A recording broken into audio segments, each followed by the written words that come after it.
Selamat bulan Desember bagi kalian yang lahir di bulan Desember atau bagi kalian yang merayakan hari istimewa tentu di bulan Desember tahun 2022 ini. Apa kabar kalian kaum rebahan, penikmat digital dan pencari harapan bernama kehidupan? Semoga kalian tetap semangat dalam menjalani hari-hari bernama nafas kehidupan ini. Ketemu lagi dengan saya di konten Ruang Sekilas Film Ruang Selvin yang akan mereview film-film terbaik yang baru saya tonton untuk saya rekomendasikan kepada kalian. Di episode Ruang Sekilas Film kali ini saya akan membahas sebuah film yang berjudul Transcendent yang dirilis pada bulan April tahun 2014. Benar, ini bukan film yang update di tahun 2022 ini, tapi saya rasa film yang bergenre science fiction ini merupakan salah satu film rekomendasi yang harus saya rekomendasikan kepada kalian untuk kalian tonton karena memiliki alur cerita yang sangat-sangat menarik. Film ini dimulai dengan menceritakan kondisi bumi yang menjalani roda kehidupannya tanpa akses internet. Tidak ada Facebook, tidak ada YouTube, tidak ada Twitter, tidak ada Google, tidak ada apapun yang berkaitan dengan internet. Kehidupan bumi yang hidup tanpa akses internet ini dimulai dari 5 tahun sebelumnya, di mana para penemu dan para ilmuwan mencoba membuat sebuah terobosan yang menciptakan kecerdasan buatan yang bisa berjalan bersama dengan kehidupan manusia. Namun di sisi lain mereka memiliki sebuah tantangan di mana ada pemberontak anti teknologi yang tidak menyukai hal tersebut. Adegan kemudian berganti ke sebuah seminar teknologi yang dihadiri oleh banyak orang. Pada saat itu Johnny Depp yang berperan sebagai Dr. Will, kemudian Rebecca Hall yang berperan sebagai Evelyn sekaligus istri dari Dr. Will ini mempresentasikan sebuah terobosan masa depan di mana dia hendak menggabungkan artificial intelligence dengan emosional makhluk hidup.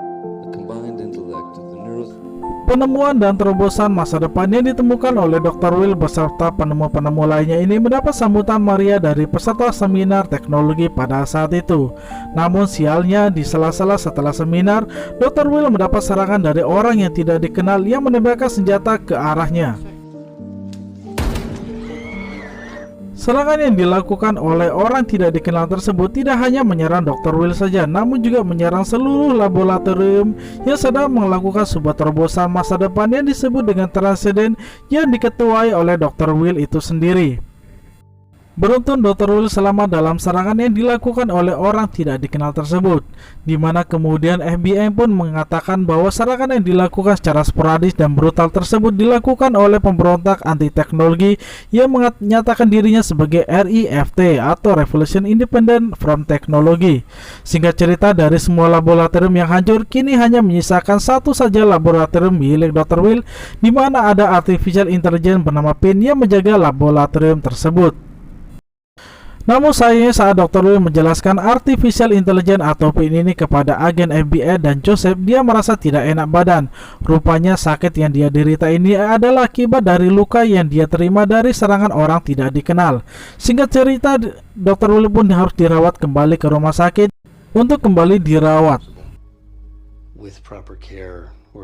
Namun sayang infeksi yang berasal dari peluru tersebut akan membuat sistem imun Dr. Will akan meninggal dalam waktu beberapa hari. Mendengar hal ini, Evelyn pun mencoba mencari cara untuk bisa menyelamatkan sang suami bagaimanapun caranya. Hingga pada suatu ketika dia pun menyadari sebuah ide dari otaknya di mana dia hendak memindahkan kesadaran dari sang suami yakni Dr. Will ke sebuah perangkat lunak yang biasa dia lakukan. Dengan dibantu dengan sang sahabat yakni Dr. Max dan persetujuan tentu saja dari Dr. Will, perencanaan untuk memindahkan kesadaran dari Dr. Will Caster ini pun dimulai. Dengan kondisi waktu yang semakin sempit, kemudian mereka pun berupaya semaksimal mungkin untuk memindahkan semua kesadaran dari Dr. Will ini ke dalam sebuah perangkat lunak. Dan benar saja sesuai dengan perkiraan dokter bahwa infeksi peluru akan membuat Dr. Will mati dalam beberapa hari. Hal ini pun kemudian terjadi. Evelyn menangis di pelukan Max. Walau seperti itu, mereka pun kemudian membuat sebuah rekondisi terhadap kesadaran Dr. Will ke dalam sebuah perangkat lunak yang sudah mereka siapkan sebelumnya. Pada awalnya mereka berdua merasa gagal dalam proses pemindahan kesadaran Dr. Will. Namun saat Evelyn hendak mematikan komputernya, mereka berdua menerima pesan dari sebuah layar komputer. Dan ternyata ini adalah Will yang telah masuk ke dalam layar perangkat peranti lunak yang sudah mereka lakukan beberapa saat sebelum kematian Dr. Will. Pada awalnya, Max dan Evelyn sangat senang dengan keberhasilan mereka yang berhasil memindahkan kesadaran Will ke dalam sebuah perangkat lunak. Namun, kemudian terjadi perselisihan antara Max dan Evelyn di mana Max sangat meragukan bahwa orang yang berada dalam perangkat lunak tersebut adalah diri Will. Evelyn yang mendengar hal tersebut seketika marah kepada Max dan memintanya keluar dari ruangan tersebut. Get out. Merasa sedih dan frustasi, Max mencoba untuk minum-minum di sebuah bar. Di dalam bar tersebut, dia berkenalan dengan sosok perempuan bernama Bray. Singkat cerita, mereka pun berkenalan. Namun siapa sangka setelah pertemuan itu, Max pun harus menghadapi serangan dari orang yang tidak dikenal dan membawanya ke sebuah tempat yang juga tidak dikenal. Singkat cerita, Max pun menyadari bahwa Bray adalah pentolan dari anggota pemberontak anti teknologi yang selama ini menyerang banyak laboratorium yang berada di sekitar mereka. Setelah mereka berhasil menangkap Max, mereka mencoba untuk menangkap Evelyn dan menghancurkan perangkat lunak yakni PIN. Namun sayangnya mereka tidak berhasil mendapatkan keduanya.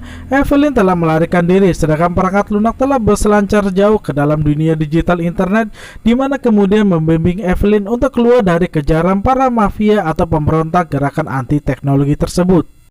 Karena gagal mendapatkan Evelyn dan perangkat lunak, Bray pun mencoba untuk membujuk Max bergabung dengan gerakan anti teknologi di mana mereka melakukan sebuah doktrinasi kepada diri Max. Di tempat yang berbeda, di gedung FBI, tiba-tiba semua program komputer milik FBI melakukan sebuah program pencarian yang dilakukan secara tiba-tiba. Awalnya mereka merasa hal ini adalah peretasan yang dilakukan oleh orang tidak dikenal. Namun Joseph mengatakan bahwa peretasan ini adalah peretasan untuk membantu kepolisian untuk menangkap buronan penjahat yang selama ini sangat sulit untuk ditangkap oleh agen-agen mereka. Adegan kemudian berganti dalam sebuah perjalanan yang dilakukan oleh Evelyn ke sebuah kota mati bernama Brickwood. Dalam perjalanannya itu dia bertemu dengan kontraktor bernama Martin. Evelyn meminta Martin untuk bekerja dengannya membangun sebuah proyek teknologi yang sangat besar di kota ini.